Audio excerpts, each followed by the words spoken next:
J'avais des joues très rondes, comme ça un petit peu. C'est pour ça qu'on me demande toujours si j'ai maigri. Elle le détestait plus que quiconque. Ce n'était pas une colère visible ni une haine spectaculaire. C'était quelque chose de plus froid, de plus profond. Une présence silencieuse qui ne l'a jamais quitté même des années après que tout le monde ait oublié. Dans les dernières années de sa vie, France Gall parlait peu de son passé. Elle choisissait ses mots avec précision. Elle évitait certains noms. Mais il y en avait un qui revenait toujours, même dans le silence. Après la disparition de Michel Berger, quelque chose s'est brisé définitivement. Elle n'avait plus besoin de protéger qui que ce soit, plus besoin de jouer un rôle. Le regard des autres n'avait plus d'importance. Et pourtant ce passé restait intact. Comme une cicatrice qu'on ne montre pas mais qu'on sent à chaque mouvement, la presse, elle n'avait jamais vraiment lâché. Elle revenait toujours à cette période précise, à ce moment où tout a basculé. À l'époque, elle était jeune. Trop jeune pour comprendre ce qu'on écrivait pour elle. Trop jeune pour contrôler l'image qu'on construisait autour d'elle. Elle chantait, elle souriait, elle faisait confiance. Et pendant ce temps, quelqu'un d'autre écrivait bien plus que des chansons. Il écrivait une version d'elle-même qu'elle ne reconnaissait pas. Une version qui allait la suivre longtemps, bien après que les projecteurs se soient éteints. Quand la vérité a éclaté, ce n'était pas une explosion. C'était pire. C'était une révélation lente, publique, irréversible. Une humiliation qui ne laissait aucune échappatoire. Tout le monde comprenait sauf elle. Puis elle a compris à son tour. Et à ce moment-là, il était déjà trop tard. Le rire des autres était déjà installé. Son image était déjà exposée, détournée, brisée. Cet homme, c'était Serge Gainsbourg. Un génie pour certains, un provocateur pour d'autres. Mais pour elle, il était autre chose. Quelqu'un qui avait franchi une ligne invisible. Quelqu'un qui avait pris ce qu'elle protégeait le plus et l'avait transformé en spectacle. Elle n'a jamais crié. Elle n'a jamais fait de scandale public. Elle a simplement coupé, définitivement, sans retour. Et dans ce silence, quelque chose s'est installé. Une distance, une froideur, une mémoire intacte. Avant de plonger dans cette liste, il faut comprendre qui France Gall était vraiment. Elle est née en 1947 à Paris. France Gall n'est pas arrivée dans le monde comme une inconnue. Son père Robert Gall écrivait déjà pour d'autres. La musique était là dès le début. Mais ce n'était pas un avantage, c'était une attente, une pression silencieuse. On ne lui demandait pas de chercher sa voix. On attendait qu'elle corresponde à ce que le monde voulait entendre. Très tôt, elle est perçue comme facile à modeler, une image claire, une jeune fille blonde, souriante, légère, quelque chose de propre, quelque chose de contrôlable. Dans une industrie dominée par des hommes plus âgés, plus expérimentés, elle n'a pas encore le pouvoir de refuser. Elle accepte, elle suit, elle chante ce qu'on lui donne. Et chaque succès renforce ce système. Quand elle gagne l'Eurovision en 1965 avec Poupée de cire, Poupée de son, le public célèbre, mais derrière le regard change peu. On ne la considère pas comme une artiste complète. On la considère comme une interprète utile, une voix qui exécute, une présence qui vend. La reconnaissance est là, mais le respect reste fragile. Et dans la presse, les articles oscillent entre fascination et condescendance. On parle de son apparence avant de parler de sa musique. Les premières humiliations ne sont pas spectaculaires, elles sont discrètes. Une remarque dans une interview, un sourire mal interprété, une décision prise sans son accord. Chaque détail construit une réalité où elle n'est jamais totalement en contrôle. Elle apprend à se taire, à observer, à encaisser, sans créer de conflits ouverts. Ses relations deviennent alors tendues, avec les producteurs, avec les journalistes, avec ceux qui pensent savoir mieux qu'elle ce qu'elle doit être. Elle avance, mais sans jamais oublier ce déséquilibre, ce sentiment d'être exposée sans être protégée, utilisée sans être reconnue. Et au milieu de tout cela, certaines rencontrent la marque plus profondément que d'autres, pas seulement par leur importance artistique, mais par les cicatrices qu'elle laisse, des moments où elle n'a pas été écoutée, des moments où elle a été trahie, des moments où elle a compris qu'elle n'était pas en sécurité même au sommet de sa popularité. Ces expériences ne disparaissent pas, elles s'accumulent, elles façonnent son regard, Elle transforme sa manière de travailler, de parler, de choisir. Et surtout, elles définissent ceux qu'elle ne pourra jamais oublier. 5 personnes ont laissé des cicatrices qu'elle n'a jamais oubliées. Numéro 5, Serge Gainsbourg. C'était celui qui l'a brisé sans jamais hausser la voix.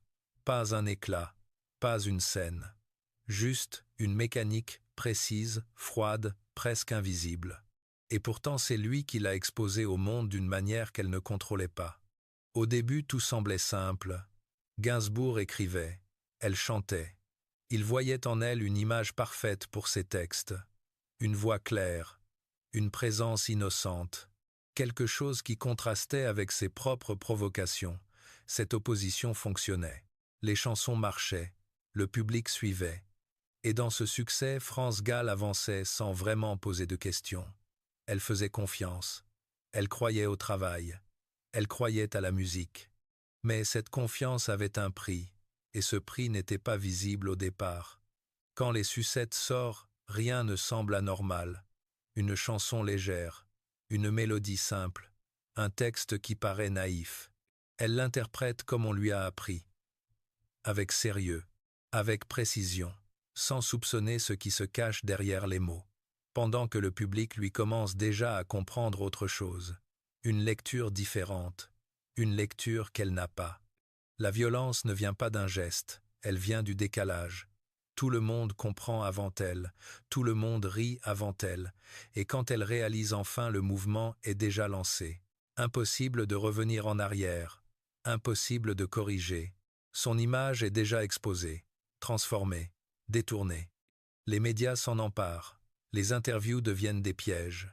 Les questions ne sont plus innocentes, elles sont précises, insistantes. Elle doit répondre à quelque chose qu'elle n'a pas choisi, quelque chose qu'elle n'a pas vu venir. Et chaque réponse renforce l'humiliation. Chaque silence la trahit un peu plus. Ce moment devient central, pas pour le public, pour elle, parce qu'à cet instant, elle comprend. Elle comprend qu'elle n'a pas été protégée, qu'elle a été utilisée, que sa naïveté a été intégrée dans le processus, pas comme une erreur, comme un outil. Gainsbourg, lui, ne recule pas, il ne s'excuse pas, il assume. Il revendique même cette ambiguïté, ce jeu entre innocence et provocation. Et dans ce jeu, elle n'a jamais eu les règles. Elle était à l'intérieur, sans en connaître les limites. Ce n'est pas une dispute, ce n'est pas une rupture violente, c'est une coupure nette, silencieuse, définitive. Elle s'éloigne. Elle reconstruit ailleurs, mais elle n'oublie pas, parce que ce n'était pas seulement une chanson. C'était un moment où elle a été exposée devant tout un pays sans défense, un moment où elle a été brisée sans qu'on ait besoin de la toucher, et certaines blessures ne disparaissent jamais. Numéro 4, Claude François. Personne ne l'a contrôlé comme lui. Pas avec des cris, pas avec de la violence visible, mais avec une pression constante précise qui ne laissait jamais d'espace pour respirer. Avec Claude François, tout était organisé, tout était surveillé, et elle au milieu devait s'adapter. Au départ, la relation semble normale. 2 jeunes artistes, une proximité naturelle, une connexion qui mélange travail et vie privée. Mais très vite, les lignes se brouillent. Claude François n'est pas seulement un chanteur, il est un homme obsédé par le contrôle, par l'image, par la perfection. Et cette obsession déborde sur elle. Il veut décider de ses choix, de ses apparitions, de sa manière de se comporter. Il observe tout, il corrige tout, et derrière cette exigence il y a quelque chose de plus dur, une incapacité à accepter qu'elle existe en dehors de son influence. Chaque signe d'indépendance devient un problème, chaque décision personnelle devient une menace. La violence n'est jamais directe, elle est psychologique, continue. Elle s'installe dans les détails, dans les remarques, dans les silences, dans cette manière de faire comprendre qu'elle n'est jamais complètement à la hauteur, et à force cela use. Cela fragilise, cela crée une tension permanente. Quand la relation se fissure, rien n'est simple, il ne disparaît pas, il réagit, et sa réaction passe par l'image, par la presse, par les récits qu'il laisse circuler. Il garde une forme de pouvoir, et il l'utilise, sans éclat, sans confrontation directe, mais avec efficacité. Le moment le plus dur n'est pas une dispute, c'est ce qui vient après. Cette impression d'être réduite à une version racontée par quelqu'un d'autre, une version qui ne lui appartient plus. Elle ne peut pas répondre, pas vraiment, parce que le système ne lui donne pas cet espace. Et dans ce silence, l'humiliation s'installe. Elle comprend alors que ce lien n'était pas équilibré, que ce n'était pas une relation, c'était une structure, un cadre dans lequel elle n'avait jamais eu le contrôle. Et quand elle en sort, elle ne récupère pas tout. Une partie reste attachée à cette période. Ce n'est pas celui qui a fait le plus de bruit dans sa vie, mais c'est celui qui a laissé une trace durable, parce qu'il a touché à quelque chose de personnel, quelque chose qu'elle protégeait. Et ce moment ne l'a jamais quitté. Numéro 3, est Denise Glaser. C'était celle qui l'a enfermée dans une image dont elle ne pouvait pas sortir. Pas par une attaque directe, pas par une insulte, mais par quelque chose de plus subtil. Une mise en scène répétée maîtrisée où France Gall n'avait jamais vraiment la main. À cette époque, la télévision en France n'est pas un simple média, c'est une autorité, et Denise Glaser en est une figure centrale. Elle choisit qui apparaît, elle choisit comment, et surtout, elle choisit le ton. Pour France Gall, cela devient rapidement un cadre rigide. Toujours le même angle, toujours la même présentation. Une jeune chanteuse légère, accessible, sans profondeur. Au début, cela semble anodin. Une émission, une interview, un passage télévisé. Mais à force de répétition, l'image se fixe, et cette image devient plus forte que la réalité. Peu importe ce qu'elle fait ailleurs, peu importe ce qu'elle tente artistiquement, à l'écran elle reste la même. Une version simplifiée d'elle-même. La violence est là, dans cette réduction constante, dans cette incapacité à évoluer publiquement. Chaque tentative de changement est ignorée, chaque nuance est effacée. Et peu à peu, elle comprend qu'elle ne parle pas vraiment, elle répond, elle s'adapte. Elle joue un rôle qui n'est pas entièrement le sien. Le moment le plus dur ne vient pas d'une confrontation, il vient d'un décalage, un entretien où elle essaie de dire autre chose, de sortir du cadre. Mais les questions la ramènent toujours au même point, à la même image, à la même version, comme si tout le reste n'existait pas, comme si elle n'avait pas le droit de se définir autrement. Le public ne voit pas la contrainte, il voit une continuité, une cohérence. Mais pour elle, c'est une prison lente, une exposition sans évolution. Et dans ce système, Denise Glaser ne recule pas. Elle maintient, elle structure, elle impose une lecture qui ne change pas. France Gall ne proteste pas publiquement. Elle ne crée pas de scandale. Elle observe, elle accumule. Et elle comprend que certaines portes ne s'ouvrent pas de l'intérieur. Il faut partir, couper, recommencer ailleurs. Ce n'est pas une trahison évidente, ce n'est pas une attaque frontale, mais c'est une blessure réelle, parce qu'elle touche à son identité, à sa capacité d'être autre chose que ce qu'on décide pour elle, et certaines blessures ne disparaissent jamais. Numéro de Françoise Hardy. Elle représentait tout ce qu'elle n'était pas autorisée à devenir. Pas une ennemie déclarée, pas une rivalité ouverte, mais une présence constante qui la plaçait toujours du mauvais côté de la comparaison. Avec Françoise Hardy, le contraste était immédiat. D'un côté, une artiste perçue comme introspective, élégante, intellectuelle. De l'autre, une image plus légère, plus contrôlée, plus exposée. Au départ, rien n'indique un conflit direct. Elles évoluent dans le même univers, la même époque, les mêmes plateaux. Mais très vite, les regards changent, les critiques aussi. Hardy est analysée, interprétée, respectée pour ses textes, pour sa distance, pour sa manière de se tenir en dehors du système. France Gall, elle reste enfermée dans un rôle plus simple, plus accessible, et cette différence devient un problème. La violence ne vient pas d'une attaque, elle vient de la répétition, des articles qui opposent sans le dire, des interviews qui suggèrent, des comparaisons qui s'installent, toujours le même schéma. Hardy comme référence, Gall comme variation. Une hiérarchie implicite qui finit par devenir une évidence pour le public. Le moment le plus dur n'est pas une déclaration, c'est une accumulation, une série de situations où elle comprend qu'elle n'est pas regardée de la même manière, un plateau où l'attention n'est pas la même. Une critique où son travail est résumé en quelques lignes pendant que l'autre est disséqué. Rien de brutal, Mais tout est clair. Elle ne peut pas répondre à cela directement, parce qu'il n'y a rien de concret à attaquer, pas de phrase, pas de geste, juste une perception collective.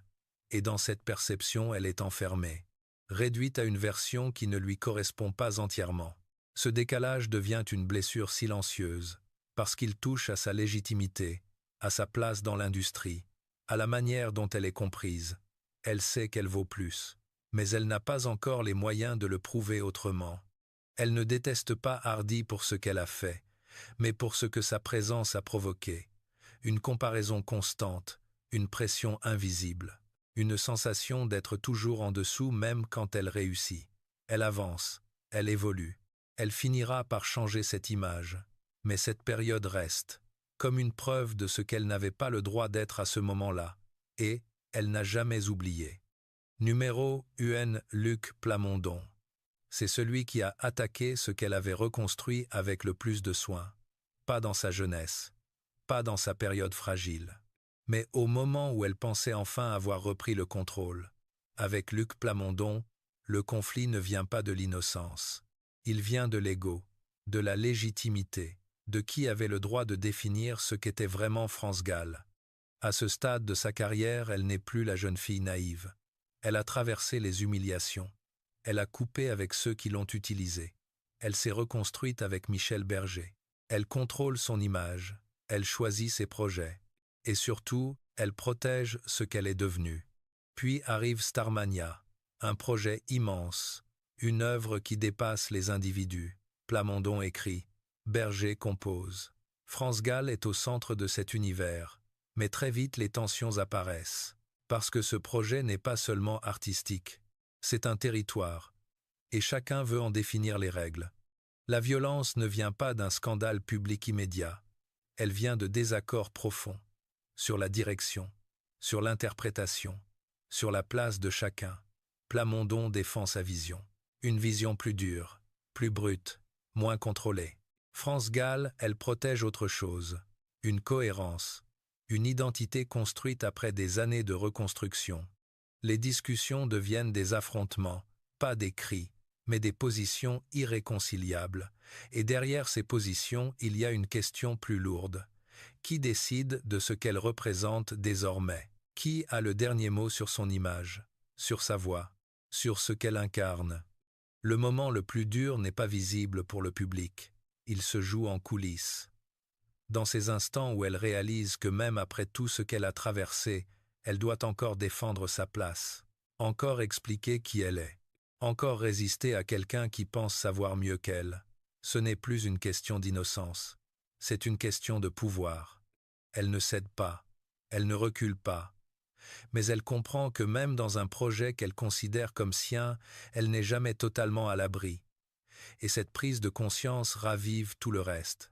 Les anciennes blessures, les anciennes trahisons, tout ce qu'elle pensait avoir laissé derrière. Plamondon ne l'a pas brisé comme d'autres, mais il a attaqué ce qu'elle avait mis des années à reconstruire.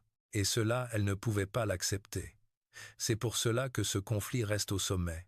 Parce qu'il ne concerne pas ce qu'elle était, il concerne ce qu'elle était devenue, et elle ne lui a jamais pardonné. Avec le temps, les visages changent, les époques aussi, mais certaines traces restent intactes. Pour France Gall, ce ne sont pas les succès qui définissent son parcours, ce sont les cicatrices, celles qu'on ne voit pas, celles qui ne disparaissent jamais vraiment même quand tout semble reconstruit. Elle n'était pas une héroïne, elle n'a jamais cherché à l'être, elle n'était pas non plus une victime permanente, elle a encaissé, elle a appris, elle a coupé quand il le fallait. Et surtout, elle a survécu dans un monde où tout pouvait être pris. L'image, la voix, l'identité.